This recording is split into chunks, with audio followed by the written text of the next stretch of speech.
अली हैदर सवात के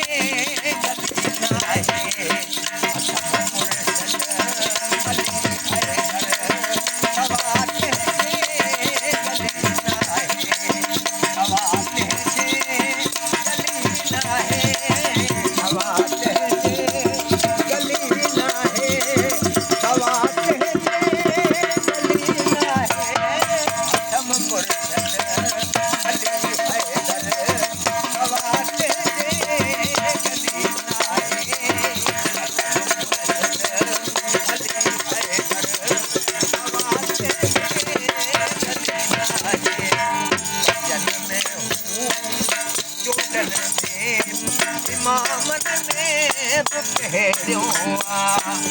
जल में हूँ चोडन में इमामत में